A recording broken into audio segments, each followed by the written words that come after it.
Hello, welcome to this online lesson, which is going to follow up the religious settlement and ask what was the impact of the settlement? Was it successful? Did it have any problems in its initial implementation? What did it lead to? So, quite a short lesson again in relation to some of the other topics on this course. So, let's get straight on into it. In order to start this lesson, though, just thinking back to the religious settlement, let's have a little practice of what this might look like in an exam. So you are obviously going to be asked for question one, give one feature of the religious settlement. So let's have a practice of doing two. So with the information at the top, just a reminder from the last lesson, pause the video and in your book or wherever you're doing this, answer this question. Okay, describe two features of the religious settlement. So pick one and then another one. And then when you're ready to come back, have a look. I'll give you a model answer as well. All right, so when you're ready, press pause and then come back.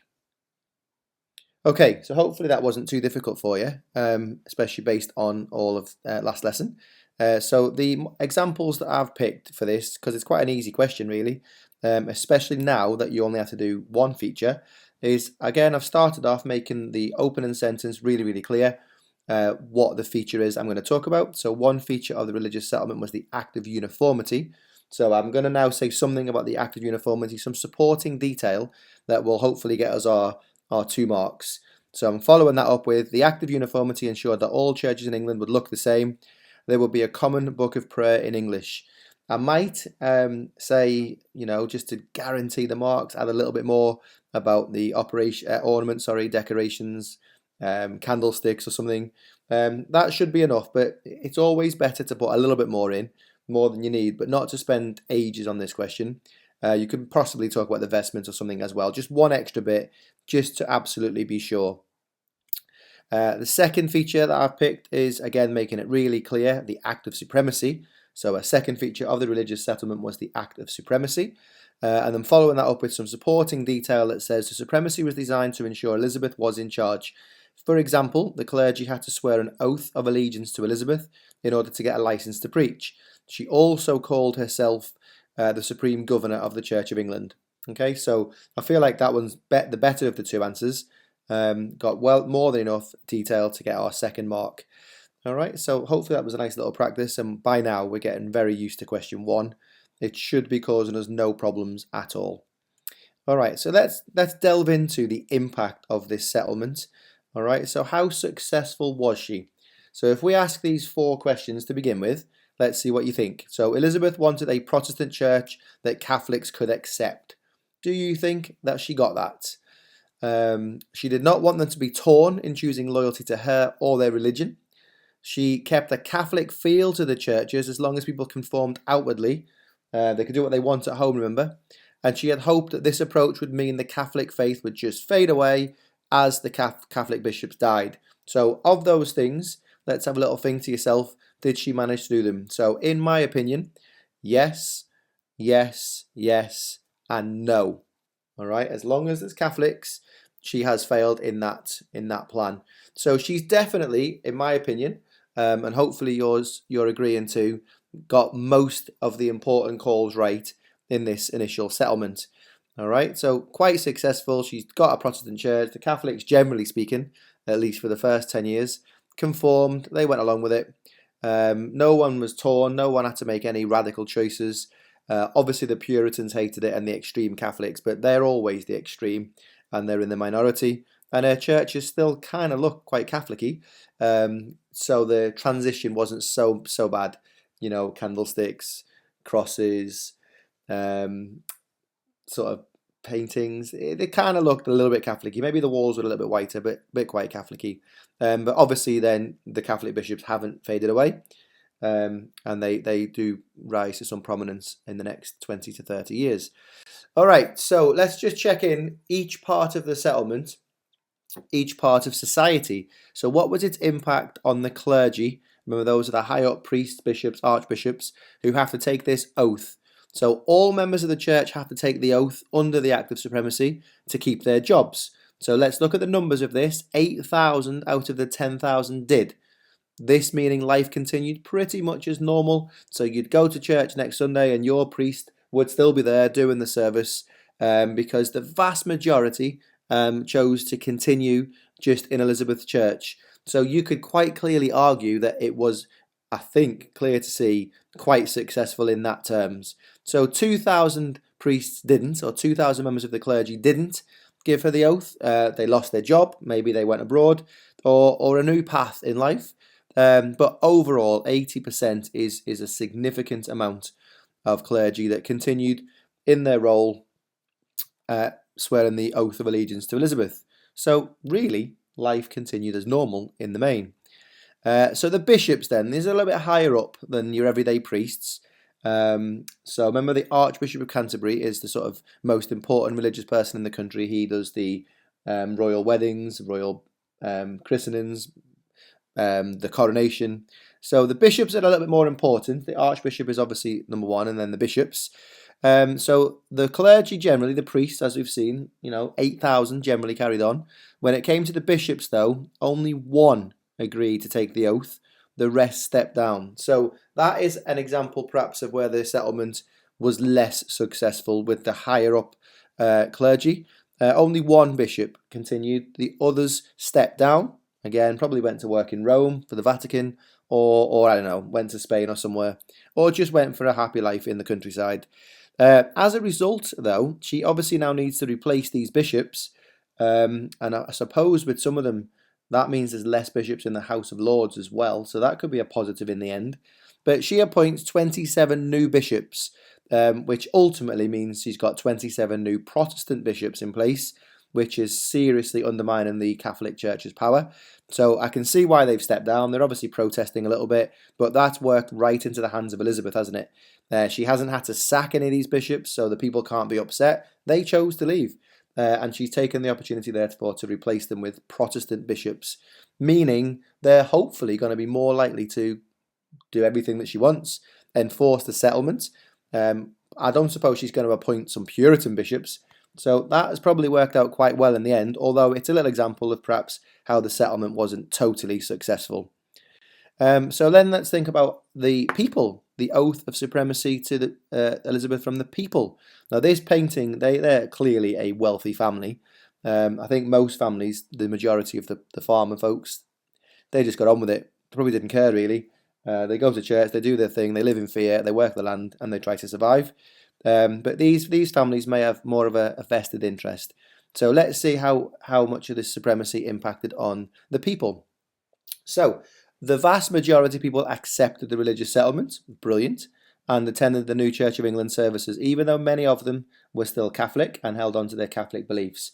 That is a massive win. Now, the whole point of this settlement, remember, was to please the people. I don't know if she's overly worried about the bishops or a few extreme Puritans. This was all about the people, 90% of the country being Catholic. And by this, it looks like we could definitely argue that it was very, very successful. So the majority of the people have accepted Elizabeth's religious settlement, even though they probably haven't liked all of it. But then the Catholics, they get to go home, don't they, and have their Catholic Mass at home. All is good in the world. So how has this prayer book in English and its ambiguity helped this? So again, you could maybe answer that in your book while you're making some notes from this video. Pause the video and then come back when you're ready and we'll discuss why. So, as we said when we did the settlement last lesson, the prayer book has definitely helped being vague because it's allowed all people from all walks of life, whichever view they have, however extreme they are, to interpret what the priest is saying on a Sunday to suit what they want to hear.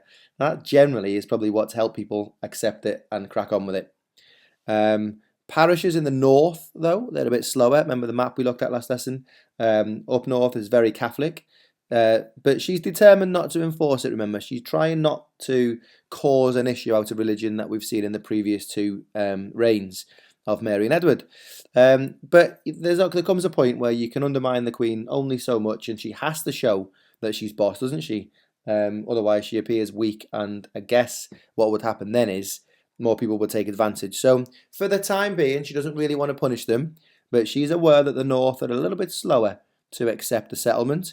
So there was some violence from Puritans destroying some Catholic ornaments and statues, but this was rare. So these are just examples of, if we look at the whole thing as a whole, generally the religious settlement is very successful.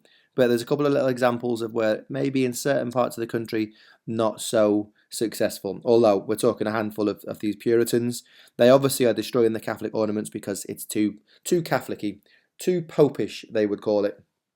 Just far too Catholic, and they don't want them in their church. So they're again the extremes, but in the main, overall, I think it's quite clear that the settlement was quite successful. All right, so we got to just take a little step aside for a mo to think about everyday life. What was the role of the Church of England? Now, this will generally be a question 1. So describe a feature of the Church of England, or the role of the Church of England. So we're going to give you 3 or 4 now. You'll need to know as many as you can, obviously, to make sure that we get a really, really good one. So the role of the Church of England in everyday life, this would be like the church in the village. So certain times of the year, the priest might put a village fair on or something. So there's generally a theme that the village is built around the church. All right, little t, little c. Remember, the church being the building, not capital T, capital C. The church being the Catholic institution. So firstly, if you could pop into your books or wherever you're making your notes, the church courts are mainly focused on church matters.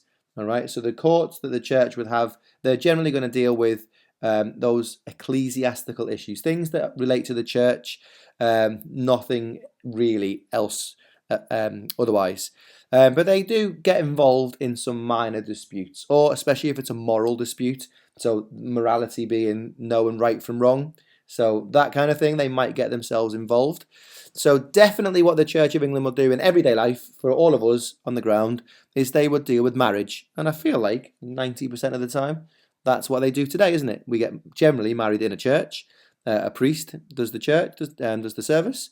So the marriage will ensure the bride and groom are marrying of their own free will, and are at a suitable age. So same thing is when, I don't know if you know, but when you generally arrange to get married today, the priest will come round to your house and ask you some questions and just generally make sure everything's above board. So that hasn't changed a lot, to be honest. It's probably still the same. The Church of England would also get involved for sexual offences. So by that we mean bigamy, the main thing. So being married to more than one person is illegal, was illegal then, and is illegal now. So the church might get involved in that too, the Church of England, in everyday life. They might also get involved in dealing with you if you have slandered somebody, if you've accused somebody of something, or you've perhaps said something in the local pub that affects somebody's character or reputation, or you insult them with false claims, then that's slander. And today, also, you could get in a lot of trouble for slander. You could be sued. So the Church of England would also get involved in that, in these little moral disputes. Of course, when it comes to wills and inheritance, the church courts will help with that. The actual legal lawyers, they were not a fan of this. They probably felt it was nothing to do with the church, then it was up to the lawyers to ensure that wills and inheritance were legally dealt with. But every now and then the Church of England would dip its toe in there as well and get themselves involved in that. So all other offences that you might think about in everyday life, even today, civil cases we might call them, so one person suing another is a civil case. Any disputes over land, robbery, fraud, rape, murder, they're all dealt with the ordinary court system, the legal court system that we have today, the law courts or the magistrates' courts. They would deal with those things. So the Church of England is generally focusing on church matters, marriage, things like that, but they sort of get themselves involved in every part of life. So that's generally the role of the Church of England. So we're going to have a little look at a sort of diagram now, a mind map if you like, of specific facts for this question. So when we look at this, you may want to do some dual coding or some little images to go with it. But before we get onto that, let's consider their role in enforcing Elizabeth's settlement. Now, one thing to consider that's really important in Tudor times, and the importance of the church in the village, is this is the one place, remember, where everybody goes. This is obviously therefore the one place, if you wanted to get a message out to the village of Terrington, then you would get your priest to do it on a Sunday. And that's also why it's really important. If people were recusants and didn't go to church, then they wouldn't necessarily be getting the messages that they need to get. And that's very similar, isn't it, to those in the Nazi Germany course. when they created their own church, the Protestant church, and they weren't going to Hitler's church, they weren't necessarily getting brainwashed, were they? Because they weren't there, which is why Hitler sent Gestapo and SS guards into the churches to make sure what they were preaching was what Hitler wanted. Absolutely very, very similar here too, just to make sure that the priests aren't going off script, shall we say. So the role of the Church of England in enforcing Elizabeth's settlement it's obvious. It's really straightforward. They are going to tell people about what's going on. They're going to inspect the churches to make sure that their messages are on script. And they're going to report back to anybody, to the Privy Council or the JPs generally it'll be, anyone that isn't following the rules, and if people don't have licenses and things like that. So essentially a very similar role to maybe the Gestapo in that context of watching those churches in Nazi Germany. So they're responsible for enforcing it for sure, reporting if people are recusants, if people not going to church, reporting if priests are going a bit off script. There is no real escape from this. But also, please don't forget, folks, the importance of the church in the village, of communicating. This is Elizabeth's only way of getting messages out to the whole country as quick as possible, because everybody goes to church.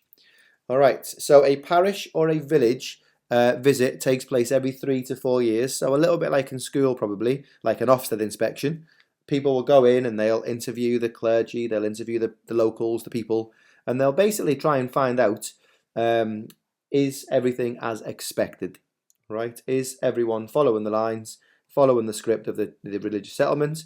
Everyone as well, teachers, midwives, surgeons, physicians, they all had to show their license. Remember back in the medicine course, this is one of the things that happened in this period, the Renaissance, is lots of people now needed to have a license, barber, surgeons, apothecaries. That means obviously they're better because they've obviously had to obtain that license in some way, usually in education or an apprenticeship situation. So this is how the Church of England is going to enforce the settlement in everyday life. Basically, they're going to inspect, all right, and make sure everything everywhere is up to scratch, and if not, reporting it to the JPs, who then would report it at the Privy Council. Then there is how things get back to London, and then Elizabeth can deal with people how she sees fit. All right, so this little diagram I was just mentioning, if we just copy this into your book or wherever you're doing your notes, try to add some images, some dual coding to go with this. This is the role of the Church of England. Question 1, absolutely. Describe one feature of the role of the Church of England. Again, I put 2 on here for your example. So let me finish this. Perhaps you could have a practice of 2 features of the role of the Church of England. So firstly, as we've said today, it controlled what was preached. So priests need a special license from the government to preach. Elizabeth could ensure that the clergy only preached her religious and political messages. If anyone went off script, then as we've said, they would be reported. So that's quite a nice feature. The feature being that the Church of England controlled what was said on a Sunday, and then a bit of detail there, just sort of say that in a sentence really.